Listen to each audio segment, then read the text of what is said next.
교회력으로 보면 우리 마지막 주입니다. 다음 주부터 교회력으로는 새해입니다.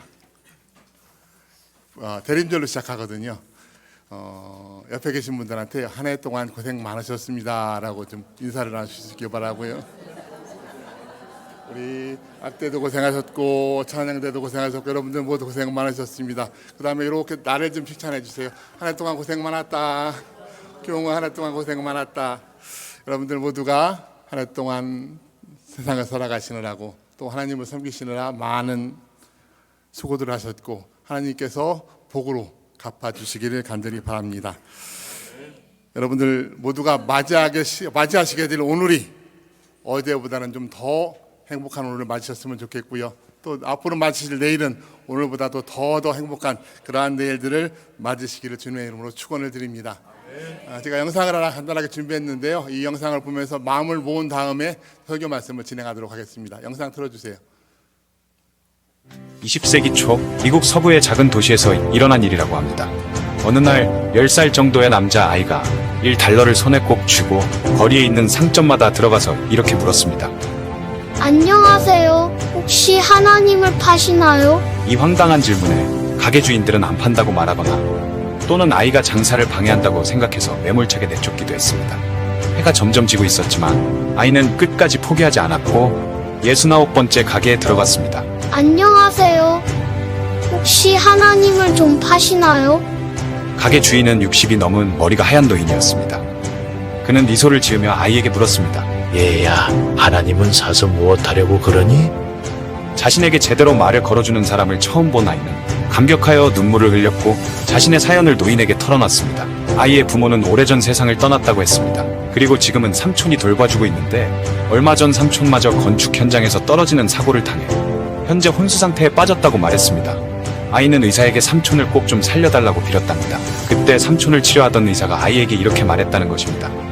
얘야, 삼촌을 구해줄 분은 하나님밖에 없단다. 하나님이 뭔지를 모르는 아이는 이 말을 듣고 그게 정말 신기하고 소중한 물건이라고 생각했습니다. 순진한 아이는 의사에게 말했습니다. 제가 하나님을 사와서 삼촌에게 먹일게요. 그러면 꼭 나을 거예요. 아이의 말을 들은 노인은 근시울이 인해 붉어져서 아이에게 물었습니다. 돈은 얼마나 갖고 있니? $1요. 마침 잘 됐구나. 하나님은 딱 $1거든. 노인은 아이의 돈을 받아 선반에 있던 하나님의 키스라는 음료수를 건네주었습니다. 그리고 아이에게 이렇게 말했습니다. 여기 있단다, 얘야. 이 하나님을 마시면 삼촌이 금방 나을 거야. 아이는 기뻐하며 음료수를 품에 안고 손살같이 병원으로 뛰어갔습니다. 병실에 들어가자마자 아이는 자랑스럽게 소리쳤습니다. 삼촌! 제가 하나님을 사왔어요. 이제 곧 나으실 거예요. 다음날 세계 최고 의료 전문가들이 전용기를 타고 이 작은 도시에 몰려왔습니다. 그리고 아이의 삼촌이 있는 병원으로 달려와 삼촌의 상태를 진찰했고 치료 결과 아이의 삼촌은 정말로 병이 금방 낫게 되었습니다. 그런데 삼촌은 퇴원할 때 천문학적인 병원의 청구서를 보고 깜짝 놀라 쓰러질 뻔했습니다. 하지만 병원 측은 어떤 억만장자 노인이 이미 비용을 전부 지불했다고 말했습니다. 삼촌을 진찰한 의료진도 이 노인이 고용한 사람들이었습니다. 삼촌은 나중에야 아이가 마지막으로 들른 가게의 주인이 억만장자 노인이었다는 사실을 알게 됐습니다. 돈이 많은 이 노인은 무료할 때 가끔씩 가게에서 적적한 시간을 보내곤 했던 것입니다. 감격한 삼촌은 아이와 함께 노인의 가게로 찾아갔습니다. 하지만 노인은 이미 여행을 떠난 상태였습니다. 가게 점원은 이들에게 이번 도움을 마음에 크게 담아두지 말라는 말과 함께 노인이 쓴 편지를 전해주었습니다. 삼촌은 그 자리에서 편지를 열어봤습니다. 젊은이, 내게 고마워할 필요 없네. 사실 모든 비용은 자네의 조카가 다 낸 것이니 말일세. 자네에게 이런 기특한 조카가 있다는 것이 정말로 하나님의 축복이라는 걸 말해주고 싶네. 자네를 위해서 $1를 쥐고 온 거리를 누비며 하나님을 찾아다녔으니 말이야. 그리고 하나님께 감사하게 자네를 살린 건 그분이니 말일세. $1를 들고 하나님을 살아다닌 기특한 아이. 우리 주변에는 하나님이 필요한 사람들이 너무 많습니다. 그 아이는 하나님을 $1에 샀지만 우리는 누구나 그분을 무료로 살 수 있습니다.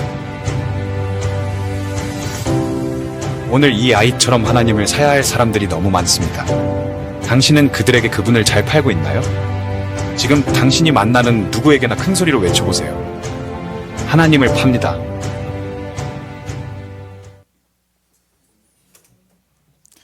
그 의사가 아이한테 하나님밖에 고쳐줄 사람이 없다는 얘기를 듣고 아이가 거리로 뛰어나가지요. 살아오시면서 해결할 수 없는 많은 문제들을 이 가슴 안에 안고 사시는데 그 대답은 그겁니다. 그 의사가 아이에게 줬던 말, 하나님밖에는 그 문제를 해결하실 분이 없습니다. 그리고 하나님은 우리가 생각지도 못하는 방법을 통해서 그 사람을 살던 것처럼 우리가 가진 문제들을, 우리가 가진 여러 가지 문제들을 우리가 생각지도 못하는 그런 방법들을 통해서 해결해 주실 줄로 믿습니다. 여러분들에게 그 놀라운 하나님의 축복이 임하시기를 다시 한번 축원드립니다. 생각하기도 싫으신 장소들이 있으신가요? 병원에 가는 거 딱히 좋아하시는 분들은 안 계실 거고요. 특별히 치과는 그 냄새 맡기도 싫습니다. 가서 입을 벌리고 있으려면 입도 힘들고 그 소리에 마음에 막 이렇게 그 공포가 오잖아요. 갓 제대한 사람들이 제일 싫어하는 데가 어디입니까? 그쪽으로는 소변도 안 본다고 그러대요. 자기가 복무하던 군대죠. 지금은 아니겠지만 예전에 여자분들이 싫어했던 것들은 십자가 들어가는 동네도 싫어했고요. 십자가 들어가는 음식도 싫어했던 때가 있었습니다. 우리 군인들은 어디가 가장 싫으신가요? 오늘 본문에 등장하는 이스라엘 사람들은 어디가 가장 싫었을까요? 그리고 모세 할아버지는 어디가 가장 싫었을까요? 애굽에서 노예살이를 했으니까 애굽이 싫었을 거예요. 그죠? 근데 성경을 가만히 읽다 보면 애굽으로 돌아가자는 얘기를 입에 달고 사는 걸 보아서 애굽을 싫어했던 것 같지는 않습니다. 그럼 어디가 가장 싫었을까요? 그 대답을 찾으려면 그 사람들이 가장 좋아했던 곳을 찾아야만 됩니다. 모세나 출애굽한 이스라엘 사람들이 가장 가기를 바랬고 좋아했던 곳이 어딘가요? 예, 거기를 젖과 꿀이 흐르는 땅이라고 부를 만큼 거기를 좋아했습니다. 하지만 그 사람들은, 그리고 모세조차도 가나안 땅에 들어갈 수가 없었어요. 그런 맥락에서 본다면 그들이 가장 싫어할 장소는 가나안에 못 들어간다고 결정된 장소지 않았을까 싶습니다. 제 추정이 맞나요? 출애굽 1세대는 하나님을 신뢰하지 못해서 정탐꾼을 가나안에 보내지요. 하나님을 믿지 못했으므로 하나님께서 그들에게 벌을 내시는데 니들은 그 가나안에 들어가지 못할 거야. 그 말씀대로 모세와 아론, 여호수아와 누굽니까? 아벨을 동락한 나머지는 들어가지 못하죠. 오늘 본문에 1절에 미리암을 끝으로 그 세대가 다 광야에서 죽은 것을 볼 수 있습니다. 그런데 모세도 하나님의 말씀에 순종하지 못했다고 너도 거기 들어가지 못할 거라고 말씀을 주셨고 느보산에서 가나안만 내려다보고 하나님 품에서 죽어버립니다.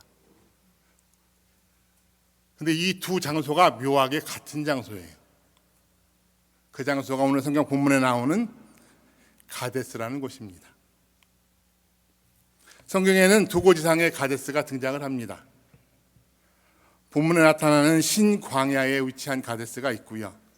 38년 전에 머물면서 정탐꾼을 보내서 그 사단이 났던 가데스도 있습니다. 38년 전 가데스를 바란 광야에 있는 가데스라고 부르고 거기에는 오아시스가 있었던 걸로 같아요. 그래서 꽤 오랫동안 이스라엘 사람들이 캠프를 설치하고 거기에 머물렀던 것으로 성경은 전하고 있습니다. 그런데 오늘 신광야의 가데스는 물이 없습니다. 물이 없어서 앞으로 살펴보시게 될 그 사단이 납니다. 이 두 가데스는 같은 곳이라고 말씀드리기도 좀 애매하고 다른 곳이라고 말씀드리기에는 좀 더 애매한 장소입니다. 왜냐하면 신광야가 바란 광야의 일부이기 때문에 바란 광야에 포함된 가데스 그러면 신광야에 포함된 가데스도 포함되는 말이기 때문에 그렇습니다. 어쨌든 바란 광야의 가데스에서 그 엄청난 사건을 겪고 38년을 광야에 유랑을 합니다. 그 38년 동안 말씀드린 대로 출애굽 1세대는 광야에서 다 죽어요. 그리고 나서 다시 돌아와서 캠프를 차린 곳이 지금 신광야의 가데스입니다. 여기서 미리암을 끝으로 하나님의 말씀하신 대로 출애굽 1세대는 다 죽게 됩니다. 돌아와 보니까 자기들보다 더 힘센 민족이 있어요. 가데스에 돌아와 보니. 그럼 어떡합니까? 그 힘센 민족을 피해서 다른 데다가 캠프를 설치할 수밖에 없지요. 그곳이 오늘 바로 물이 없는 신광야의 가데스다라는 이야기가 있고요. 또 다른 이야기는 돌아와 보니 가뭄이 심해서 오아시스가 말라 있었다라는 이야기도 있습니다만 어쨌거나 여러 가지 이야기들은 두 가데스가 같은 가데스임을 이야기를 하고 있습니다.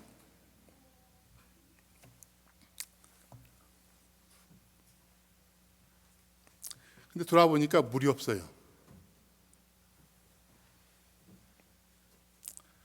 힘들죠. 모세한테 달려들어서 물을 내오라고 외칩니다. 사절 말씀을 보니까 어째서 우리를 이 광야로 끌고 와서 짐승들과 함께 죽이려고 하느냐라고 모세한테 따지고 달려듭니다. 그리고 나서 5절 상반절에는 더 기가 막힌 소리를 합니다. 왜 우리 부모를 이집트에서 데리고 나와서 우리까지 고생을 시키느냐라고 불평을 합니다. 이스라엘 사람들의 이런 모습들을 보면 어떤 생각이 드세요? 뻔뻔하죠, 그죠? 자기 부모들하고 똑같은 잘못을 저지르고 있어요. 부모들의 잘못에 배운 것이 없이 똑같은 실수를 범합니다. 이런 생각을 보면 뻔뻔하다는 생각도 들고 좀 안타깝다는 생각도 들어요. 좀 잘하지. 잘하면 편하게 들어갈 수 있을 거리를 왜 그렇게 고집을 부려서 하나님을 화나게 해서 어렵게 가나 하는 안타깝다는 생각도 듭니다. 그런데 5절 하반절을 보면 이 사람들은 부모보다 더한 사람들이라는 생각도 들어요. 이곳에는 파종할 것도 없고 무화과도 없고 포도도 없고 석류도 없고 마실 물도 없다라고 이야기를 합니다. 사막에 당연히 오아시스는 있어서 물이 없다라고 항변한 것들은 뭐 그렇다고 칠 수 있어요. 그런데 사막에서 무화과를 찾습니다. 사막에서 포도를 찾습니다. 사막에서 석류를 찾습니다. 사막에 무화과나 포도나 석류가 없다는 것은 아이들도 아는 사실이고 항의하지 않는 상식입니다. 그런데 이 사람들은 사막에 물이 없다는 항의에서 그치지 아니하고 무화과도 포도도 석류도 없다고 생떼를 쓰고 있습니다. 어린아이들도 아니고요. 한여름에 지난 겨울옷이 마음에 든다고 그거 입고 유치원에 가겠다고 때를 쓰는 어린아이들도 아니고 자기 부모들보다 더한 억지를 부리고 있습니다. 참 안타깝죠. 그런데 한편으로는 38년 동안 얼마나 고생을 했으면, 얼마나 그 고생이 가혹했으면 이치에 맞지도 않다는 것을 자기들도 알면서도 그 억지를 부릴까 하는 연민이 들기도 합니다. 이건 제 생각이고요. 모세하고 아론은 어떻게 생각을 했을까요? 그들을 이끌고 있는 지도자 자리에 있는 모세하고 아론은 어떻게 생각을 했을까요? 6절에 보면 모세와 아론의 생각이 그리고 모세와 아론의 행동이 나타나 있습니다. 모세와 아론이 총의 앞을 떠나 회막문에 이르러 엎드림에 여호와의 영광이 그들에게 나타나매라고 말씀하고 있습니다. 기대하시는 대로 모세와 아론은 또 하나님을 찾아가서 어떻게 해결해야 될지를 묻습니다. 저희 아이들하고 집에서 이제 그 가정 예배 시간이면 성경들을 읽는데 그 출애굽기 모세 오경을 읽으면서 아이들이 모세한테 붙여준 별명이 있습니다. 고자질쟁이에요. 고자질쟁이. 뭔 일만 있으면 쪼르르 하나님한테 가서 다 일러요. 마치 어린 성국이가 진우나 뭐만 잘못하면 쪼르르 가서 엄마한테 이르는 것처럼 이른다 그래서 아이들이 어릴 때 붙여준 별명이 고자질쟁이입니다. 그 어린아이들 눈에도 보일 만큼 모세는 부모를 의지하는 어린아이처럼 그렇게 하나님을 의지하는 그런 삶을 살았던 사람입니다. 살아가시면서 여러 가지 어려운 상황을 만나게 됩니다. 마른 사막에서 물을 구하는 것 같은 그런 도대체 해결할 방법이 보이지 않는 막막함이 저희들을 찾아올 때도 있고요. 황량한 사막에서 모아가 포도 석류를 구해야 할 것 같이 눈앞이 깜깜해지는, 그리고 머릿속이 하얘지는 그러한 상황을 만나실 때도 있습니다. 때로는 죽을 만큼 억울한 그런 상황을 만나실 때도 있습니다. 또 지금 우리는 그런 상황을 지나가고 있는 그런 시간일런지도 모릅니다. 과연 어떻게 하시겠습니까? 오늘 성경은 저희한테 어떻게 하라고 말씀하고 있습니까? 하나님을 먼저 찾으실 수 있기를 바랍니다. 모세가 한결같이 보여주고 있는 방법은 하나님을 찾아가는 길이고요. 하나님께서 우리에게 보여주시는 은혜는 그때마다 갈 길을 열어주셨다는 겁니다. 하나님께 길을 묻고 하나님 안에서 길을 찾으시는 저와 여러분들 되시기를 주님의 이름으로 부탁을 드립니다. 자, 이제 모세, 아론 생각까지는 저희들이 이제 읽어봤습니다. 그러면 하나님은 어떻게 생각하고 계실까요? 고자질쟁이 모세도 참 대단하지만 그때마다 반응하시는 하나님의 모습은 더욱더 놀랍습니다. 8절 말씀을 보면 이렇게 말씀합니다. 너는 지팡이를 잡아라. 너와 너의 형 아론은 회중을 불러 모아라. 그들이 보는 앞에서 저 바위에게 명령하여라. 그러면 그 바위가 그 속에 있는 물을 밖으로 흘릴 것이다. 너는 바위에서 물을 내어 회중과 그들의 가축대가 마시게 하여라 라고 말씀을 합니다. 모세도 이스라엘 사람도 이 하나님의 말씀에 깜짝 놀라진 않았을 겁니다. 이미 한 차례 경험이 있는 사건이라서 그렇습니다. 하지만 바위에서 물을 낸다는 건 아무도 생각할 수 없는 일이에요. 하나님은 하나님의 방법으로 하나님께 의뢰하는 사람들의 고민을 해결해 주십니다. 지금 저와 여러분들이 갇힌 그 상황이 어렵고 헤쳐나갈 길이 막막해 보인다고 할지라도 하나님께서는 그 가운데 갈 길을 보이십니다. 마치 지금 바위에서 물을 내서 그들의 목마름을, 그 가축들의 죽어감을 살리셨던 것처럼 하나님께서는 그 막막한 상황 가운데도 분명히 우리 가운데 갈 길을 보여주실 줄로 믿습니다. 이스라엘 백성이 그럼에도 불구하고 여전히 40년이 지난 지금도 철이 들지 않았음에도 불구하고 하나님은 그들의 철없는 간구를 들어주시기로 하십니다. 그들에게 하나님의 거룩함, 하나님의 하나님 되심을 보여주시기를 원하셨습니다. 이번에도 아무런 조건 없이 모세를 통해서 물을 주시기로 작정하신 겁니다. 그랬더니 이번에는 모세가 화를 내고 성질을 부립니다. 10절 말씀에 모세가 이렇게 얘기를 합니다. 반역자들아 들어라. 우리가 이 바위에서 물이 터져나오게 해주리야. 모세는 하나님이라고 말씀하지 않습니다. 우리가, 나와 형 아론이 이 바위에서 물이 터져나오게 해주랴라고 화를 냅니다. 성질을 부리는 것에 그치지 않냐고 그저 손을 높이 들라고 말씀하신 하나님의 명령을 잊어버리고 홧김에 바위를 2번 지팡이로 내리치는 그런 죄를 범합니다. 어떻게 되었을까요? 11절 말씀해 보니까 바위에서 물이 분수처럼 솟구쳤다 그래요. 그저 아까 그 사진 하나 한번 보여주실래요? 제목 있는 사진. 그래 모세 영화 사진이었던 것 같은데 그렇게 물이 솟구친 것 같아요. 바위에서. 하나님은 이스라엘 백성에게 작정하신 은혜를 그대로 내주셨습니다.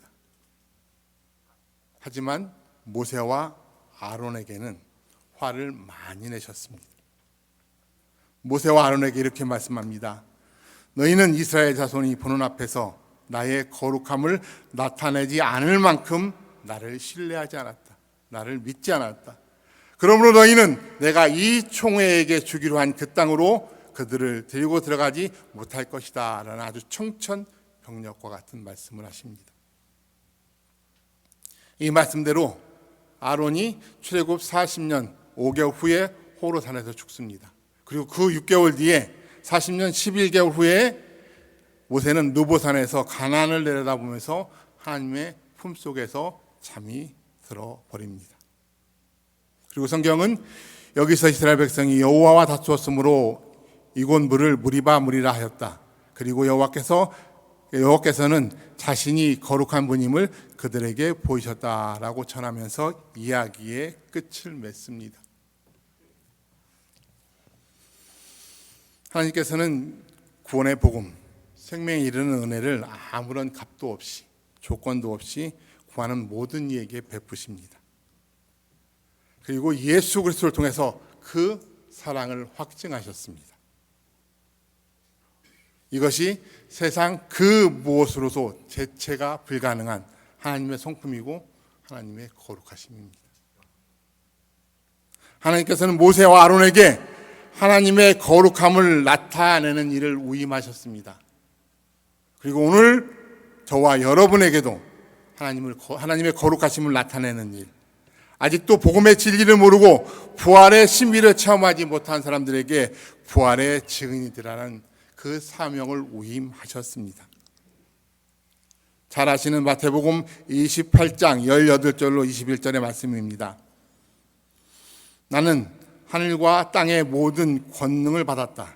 그러므로 너희는 가서 모든 민족으로 제자를 삼아 아버지와 아들과 성령의 이름으로 세례를 주고 내가 너희에게 명령한 모든 것을 가르쳐 지키게 하라. 내가 세상 끝날까지 항상 너희와 함께 있겠다라고 말씀하십니다. 그리고 우리는 이 말씀을 대우임 명령이라고 그렇게 별명을 붙여 말씀을 암송하고 있습니다. 왜 그냥 명령이라고 하지 않고 우임 명령이라고 했을까요? 우임이란 말이 가지는 깊은 뜻을 이해하지 않고는 오늘 모세와 아론이 실수했던 그 실수를 저희들이 반복할 수밖에 없습니다.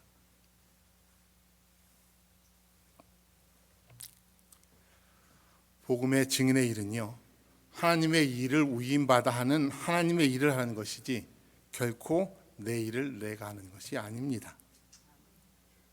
복음을 전할 대상은 내가 결정하는 내 사람이 아니라, 나하고 친한 사람이 아니라, 내가 연민하는 사람이 아니라 하나님께서 연민하는 사람, 하나님께서 말씀하신 사람, 하나님께서 가라고 지정하시는 사람을 하나님의 백성으로 삼는 겁니다. 복음의 내용도 예수 그리스도 외에 아무것도 저에게 위탁하신 바가 없습니다. 복음을 전하는 자격도 마찬가지입니다. 지혜롭고 똑똑해서 복음을 전할 수 있다고 그러면 모든 사람들이 다 신학대학교에 가게 되겠죠. 모든 크리스찬들이 다 신학을 해야 되겠죠. 그러나 하나님은 그렇게 말씀하시지 않습니다. 예수 그리스도의 부활을 체험한 사람이 그 부활의 증인이 되어야 한다라고 자격을 말씀해 주고 있는 겁니다.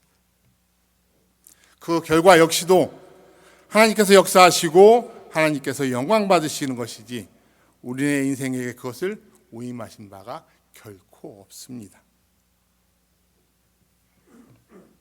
우리는 본문에 나타난 모세의 실수를 통해서 부활의 증인으로 하나님의 일을 위임받은 우리가 어떤 삶의 자세를 가져야 할지 관추해 볼 수 있습니다. 모세가 가나안에 들어가지 못한 것이 직접적인 원인으로는 오늘 무리바에서, 가데스 무리바에서 하나님의 말씀을 그대로 따르지 않고 백성들에게 화를 내고 성질을 부리면서 바위를 2번 내리친 사건입니다만, 모세가 하나님 앞에서 방자하게 굴었던 것이 한두 번이 아니에요. 심지어는 하나님 생명책에 내 이름 올리시고 백성들 살려달라고 하나님하고 딜까지 하려고 달려들었던 사람입니다. 그래서 단순히 눈에 보이는 사건만으로 원인이다라고 말할 수는 없습니다. 하나님께서 모세에게 위임한 것이 무엇일까요? 모세에게는 출애굽한 이스라엘 백성들과 그 후손들에게 하나님의 거룩하심, 하나님의 하나님 되심을 전달하는 일이었고, 그 사람들이 하나님의 백성이 되도록 하는 일이었습니다. 히브리어로 복을 가리키는 용어가 바라크라 그래요. 바라크. 저 뒤에서 우리 담임사관님 끄덕끄덕 하시는 거 봐서 제 말씀이 조금 맞는 것 같습니다. 바라크라는 말의 원래 뜻은 하나님께 무릎을 꿇는다라는 그런 뜻입니다. 자신이 죄에 빠져서 하나님의 자리를 훔친 죄인이라고 생각하지 않고는 결코 하나님께 무릎 꿇을 수 없습니다. 하나님의 하나님 되심을 아는 자만이 하나님 앞에 무릎 꿇을 수 있습니다. 성경은 타락 이전에 하나님과의 관계를 회복하는 사람만 하나님께 무릎을 꿇을 수 있고 하나님으로부터 복을 받을 수 있다라고 말씀을 합니다. 하나님께서는 이스라엘 백성이 하나님께 무릎 꿇는 하나님의 백성이 회복되는 복을 예비해 주셨습니다. 모두가 그 복을 받을 수 있기를 바라고 계십니다. 그리고 그 일을 위해서 모세를 부르시고 모세에게 그 일을 위임하셨습니다. 물론 모세가 이 일을 위해서 생명의 위협을 무릅쓰고 많은 어려움을 겪은 것도 사실입니다만 오늘 성경 본문에서 모세가 우리에게 보여주는 모습은 하나님의 백성을 자기의 백성인 양 대하고 있습니다. 하나님께서 그렇게 인도하시는데 니들 그렇게 모르냐 라고 근심하고 있습니다. 무슨 얘기입니까? 하나님을 믿지 않고 있다는 얘기입니다. 자기가 이끌어서 자기가 가나안으로 데리고 들어가야 될 백성이라고 인식하고 있다는 겁니다. 하나님이 주신 능력을 자기의 능력인 양 성질을 부리고 있습니다. 모세가 바위에서 물을 냈습니까? 하나님께서 네가 바위에게 명하면 물을 나게 해주시라고 말씀하셨습니다. 근데 모세는 그 순간 자기의 분을 못 이겨서 자기의 감정을 못 이겨서 그 능력의 원천을 잊어버리고 자기의 능력으로 착각을 하고 있습니다. 또 지금까지 출애굽의 길이 자기의 공로라고 착각을 하고 있습니다.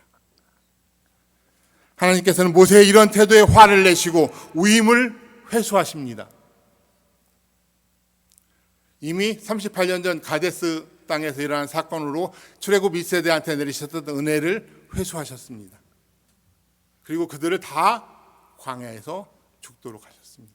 그런데 이제 모세에게도 그 위임을 회수하십니다. 모세 너도 가나안에 들어가지 못할 거다라고 말씀을 하고 계십니다. 12절 말씀에 다시 한번 보시면 이런 말씀이 있습니다. 이스라엘 자손이 내가 보는 앞에서 거룩함을 나타내지 아니할 만큼 나를 신뢰하지 않았다, 나를 믿지 않았다라고 말씀하고 있습니다. 하나님의 뜻은 모세가 먼저 하나님 앞에 무릎을 꿇고 하나님과의 관계를 회복하는 삶을 사는 것이었습니다. 그리고 모세를 바라보는 이스라엘 백성이 모세를 따라서 그렇게 하나님 앞에 무릎을 꿇고 하나님의 백성으로 회복되는 것을 원하셨습니다. 그 역할을 맡은 모세의 실존은요, 갈대 상자에 담겨서 강물에 띄워진 갓난아이 그 이상도 그 이하도 아닙니다. 광야로 도망쳐야 했던 범죄자 그 이상도 그 이하도 아닙니다. 그저 떨기나무 불꽃으로 임하신 하나님 앞에서 두려움으로 떨고 서 있는 촌뜨기 그 이상도 그 이하의 모습도 아닙니다. 그런데 모세는 이 자신의 실존을 잃어버린 겁니다. 하나님께서는 모세와 같이 하나님의 일을 위임받은 저와 여러분 모두에게도 하나님의 거룩하심, 하나님의 하나님 되심을 선포하고 그것을 드러내는 삶을 살아가라라고 말씀하고 계십니다. 사도 바울의 고백입니다. 자신을 죄인 중에 괴수라고 고백을 합니다. 나의 나 된 것은 하나님의 은혜로 된 것이라고 고백을 합니다. 그래서 날마다 하나님 앞에 무릎을 꿇을 수 있었고 날마다 세상에 대해서 자기는 중노라고 고백할 수 있었고 하나님과의 관계를 회복하는 삶을 통해서 세상 사람들 가운데 하나님의 거룩하심, 하나님의 하나님 되심을 나타내고 살았습니다. 안타깝지만 오늘 많은 교회들이, 많은 크리스찬들이 하나님의 거룩하심, 복음의 영향력을 잃어가고 있습니다. 오늘 무리바 가데스를 넘어서지 못하는 모습들을 너무나 많이 보이고 있습니다. 하나님의 거룩하심과 하나님의 복음의 영향력은 무리바 가데스를 분명히 넘어서야만 합니다. 하나님의 거룩하심, 하나님의 복음의 영향력은 교회의 울타리를 넘어서 세상으로 확장되어 가야만 합니다. 서두에 교회력을 말씀드렸습니다만 우리 교회력 가운데 가장 중요한 두 절기가 있죠. 바로 성탄절과 부활절입니다. 그런데 이 두 절기를 뜻깊고 은혜롭게 보내기 위해서는 또 두 기간을 저희들이 잘 보내야만 합니다. 그것이 사순절이고 대림절입니다. 이 두 기간을 통해서 우리 기독교인들은 성부 하나님 앞에 무릎 꿇고 묵상하는 삶을 훈련하고 연단합니다. 그리고 성자 예수님의 고활과 부활에 참여하고 성령 하나님의 인도하심을 따라서 교육되고 훈련되는 하나님의 사람으로 세워지게 됩니다. 그런데 구세군에 오셔서 고생이 좀 많으시죠. 이 두 기간 교회에서 기도하고 묵상하고 그렇게 지내야 되는데 이 구세군은 사순절만 되면 절제 캠페인이라고 거리로 나가자고 그러고 또 대림절만 되면 자선냄비 하자고 거리로 나가자고 그럽니다. 구세군은요 교회 내 영문 내에 정적인 묵상과 교육에서 그치지 아니하고 세상 가장 낮은 자리로 나아가서 절제 캠페인과 자선냄비 모금 캠페인이라는 동적인 훈련에 참여해서 하나님의 거룩하신 그리고 하나님의 거룩함을 드러내는 삶, 하나님께서 위임하신 삶을 드러내는 삶을 살아가고 있습니다. 구세군의 사명은 예수 그리스도의 오심으로 말미암은 하나님의 거룩함을 드러내는 것, 복음을 전파하는 것, 하나님의 기뻐하심을 입은 사람들에게 임하는 그 평화를 나누는 것, 차별 없이 그들을 섬기는 것을 사명으로 삼고 있습니다. 그리고 이것이 구세군을 향한 세상과 하나님의 기대고 시선입니다. 그리고 하나님께서 우리 구세군에게 주신 모임입니다. 올해도 다음 주간부터 대림절이 시작이 됩니다. 그리고 우리는 어김없이 추운 거리에서 하나님의 영광과 예수 그리스도의 사랑으로 알리는 평화의 종을 울리게 될 겁니다. 춥고 어렵고 힘든 사역입니다. 점점 추워집니다. 지구온난화라고 그러는데 거리는 점점 추워지는 것 같아요. 점점 힘들어집니다. 사람들이 수중에 현금을 넣어갖고 다니질 않으니까 점점 시선을 외면합니다. 그래서 예전에는 지나가면서 수고합니다, 고생합니다라고 말해줬던 사람들도 이제는 찾기가 어렵습니다. 그만큼 세상이 각박해졌죠. 힘도 듭니다. 예전 같으면 그저 한 2주면은 채워져야 될 자원산업비 봉사표 채우기가 굉장히 힘듭니다.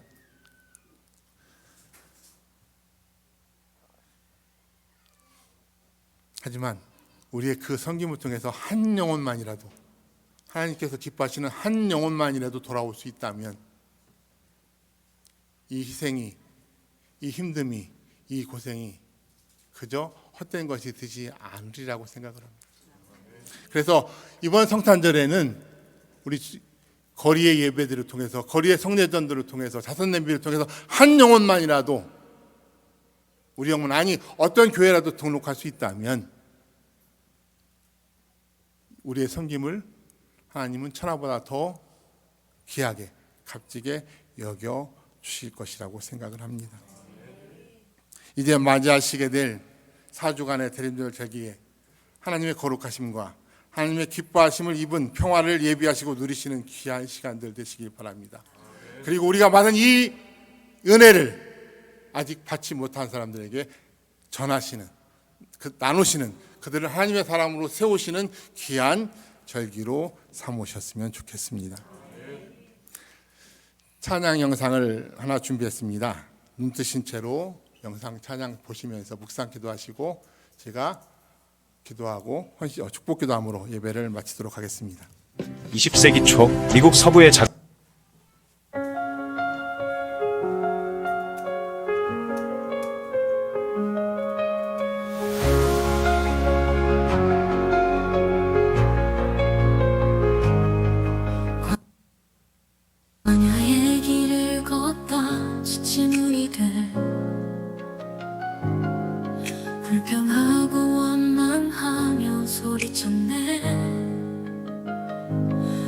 이곳에는 하나님의 지팡이를 들고서 바위를 쳤을 때 눈물 짓게 되었네. 불순종의 대가는 너무도 무거워. 그 분노의 순간을 후회하게 되었네. 가나안 땅이 멀어지는 것을 보며 우린 믿음이 시험받는 것을 알았네. 그럼에도 주님은 사랑하시네. 우리를 버리지 않고 품으시네. 그 신실한 손길로 인도하시네. 영원토록 주 성취하리라.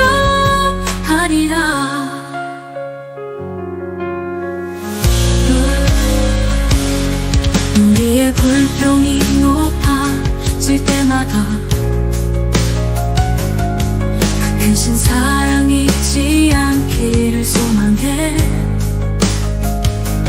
드리지 못한 가나안 땅 생각하며 순종하고 주를 찬양하리라. 주님은 언제나 우리와 함께 하시네. 그 은혜와 자비로 보호하시네. 우리의 갈 길을 인도하시며 그 성실함을 노래하리라. 그럼에도 주님은 사랑하시네. 우리를 버리지 않고 품으시네. 그 신실한 손길로 인도하시는 영원토록 주 성취하리라.